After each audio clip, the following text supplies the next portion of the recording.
Olá pessoal, no vídeo de hoje eu vou comentar sobre A Educação Sentimental de Gustave Flaubert. E esse livro aqui ele faz parte do desafio dos 12 livros para ler em 2021 e também foi a nossa primeira leitura coletiva aqui do canal. Então quem quiser se aprofundar na história de cada uma das partes aqui do livro, tem uma playlist desse projeto e lá vocês vão encontrar as nossas discussões e as nossas análises sobre a obra. Então aqui nesse vídeo eu vou falar mais sobre como foi a minha experiência de leitura e sobre os temas abordados aqui no romance. Mas, antes de começarmos, peço para que vocês não se esqueçam de curtir o vídeo, porque vocês assim ajudam na divulgação do canal e também entregar o conteúdo a mais pessoas. E se você é novo por aqui, não deixe de se inscrever e ativar as notificações para receber dicas de livros, além de não perder o que vem aí na programação do canal. Fim dos recados, vamos falar sobre a educação sentimental. E Gustave Flaubert, ele nasceu em 1821 na França e morreu em 1880. Ele era filho de um médico, ele fez seus estudos secundários na sua própria cidade, mas ele foi estudar direito em Paris. E em 1844 ele começa a sentir os primeiros sintomas de doença nervosa e com isso ele acaba abandonando o curso, a faculdade de Direito, e ele passa a se dedicar à escrita. O romance ele revela aqui pra gente um fundo autobiográfico, porque o personagem central aqui do livro, Frédéric Moreau, ele é uma evocação de Flaubert. Então, Flaubert ele se inspirou na sua juventude e também nas suas próprias experiências românticas.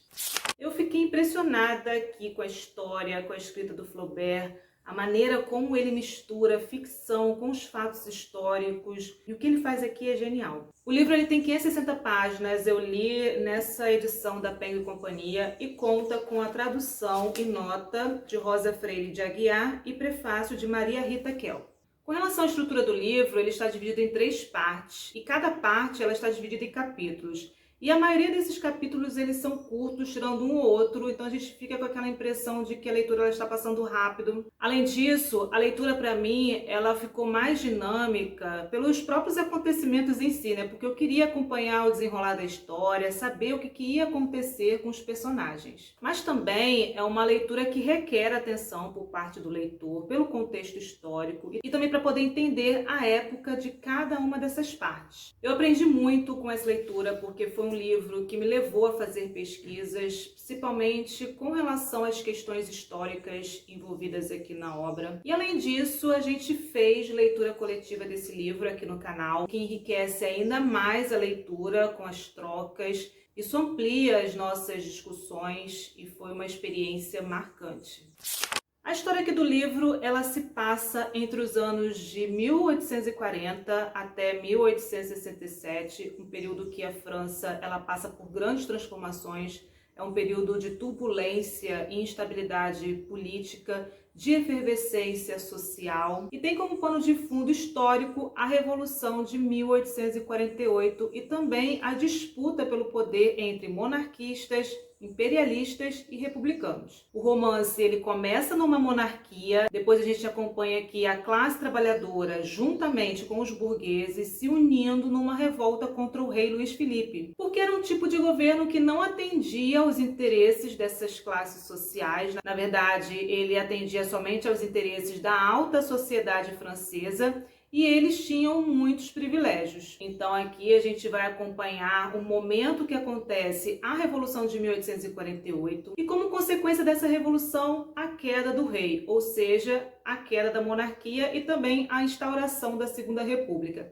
E quem vai assumir é o Napoleão III, Ele é o sobrinho do Napoleão Bonaparte. Só que a República aqui, ela vai durar apenas 3 anos, porque Napoleão ele vai se declarar imperador da França. Então, perceba que só nesse período a França ela passou por uma monarquia, por uma república e ainda teve um imperador no poder. E é esse o cenário histórico e político que a gente encontra aqui no livro e que o enredo se passa. E aqui, além de acompanhar as transformações que acontecem em Paris, que será o palco da Revolução de 1848, nós vamos acompanhar também também os acontecimentos na vida de Frédéric Moreau e também as suas transformações. Então aqui nós vamos acompanhar um período de muitos anos da vida dele, desde a sua juventude até a maturidade. Ele sai aos 18 anos da província para poder estudar direito em Paris. E Paris nessa época representava a esperança de uma vida de riquezas, de sucesso profissional, prosperidade.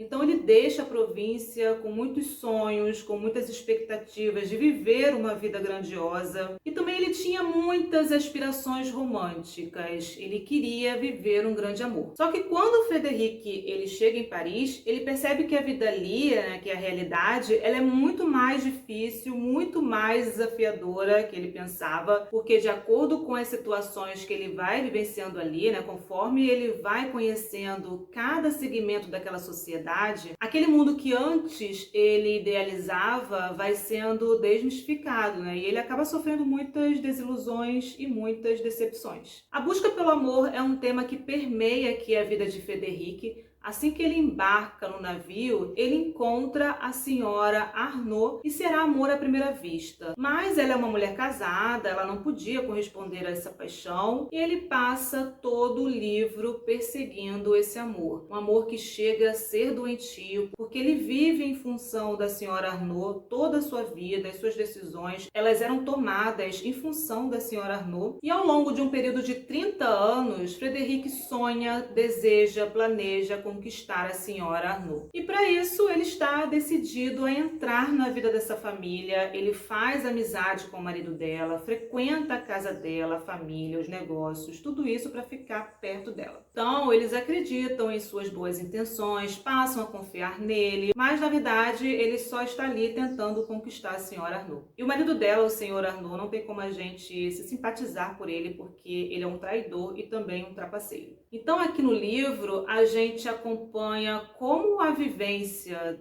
tanto desse amor idealizado, como também esses eventos históricos que estavam acontecendo na época, como tudo isso vai se desenrolar aqui na trama e como vão influenciar na trajetória e na formação de Frédéric. E aqui o romance tem todo um elenco de personagens, a maioria desprezível, poucos se salvam aqui. E Frédéric ele vai entrar em contato com esses personagens ao longo da história aqui do livro e cada um deles representa diferentes classes e grupos sociais daquela geração ali que Flaubert está retratando pra gente. E Frédéric ele vai transitar por essas classes como burgueses, aristocratas, jovens revolucionários, artistas, jornalistas, dentre outros personagens que são importantes aqui nessa jornada de Frédéric. Flaubert ele vai retratar aqui a moral e os costumes de uma geração e também da juventude de sua época. Então ele vai fazer uma sátira dessa sociedade, ele vai mostrar a incessante busca pela riqueza, pela ascensão social, pelo poder, mas numa perspectiva negativa. Porque a maioria dos personagens aqui, eles são oportunistas, trapaceiros, golpistas, mentirosos. Então nós vamos acompanhar, por exemplo, casamentos e relações por interesses, alguns que davam golpes financeiros, enfim, dentre outras situações que ele narra aqui pra gente. Então, ele vai mostrar esse lado de uma sociedade muito preocupada em manter as aparências sociais, para que outras pessoas, elas acreditassem que estavam diante de uma figura bem posicionada na sociedade, impondo ali uma imagem de respeito. Mas quando ele vai narrar a vida desses personagens, a gente descobre que eles são mesquinhos, vaidosos e egoístas. Aqui no romance a gente acompanha a tentativa de incursão de Frédéric na alta sociedade e os meios que ele vai utilizar para poder fazer isso. Vamos acompanhar seus empreendimentos políticos, suas amizades, seus casos com outras mulheres, sua busca a qualquer custo pela riqueza e pela ascensão social e também as suas decepções e desilusões. Eu achei essa obra fabulosa, um grande romance histórico. Eu fiquei impressionada com a maneira como Flaubert aqui ele mistura a ficção com os fatos históricos. A escrita ela é magnífica porque fornece aqui pra gente uma experiência sensorial. ele vai fornecer para a gente a visão das ruas de Paris, ele leva a gente para o momento da barricada, para o dia da Revolução de 1848, então a gente consegue visualizar as cenas, ele vai descrever aqui sons, cheiros, e a maneira que ele vai fazer isso é admirável, e foi uma experiência sensacional. Então é isso, pessoal. Esses foram os meus destaques sobre a educação sentimental. E se você já leu esse ou outro livro de Flaubert, deixe aqui nos comentários como que foi a sua experiência de leitura. E nesse vídeo aqui de cima, eu disponibilizo para vocês a playlist do projeto de leitura coletiva desse livro, Educação Sentimental. E nesse vídeo, eu compartilho a minha experiência de leitura de Molloy, de Samuel Beckett. Obrigada pela companhia e até o próximo vídeo.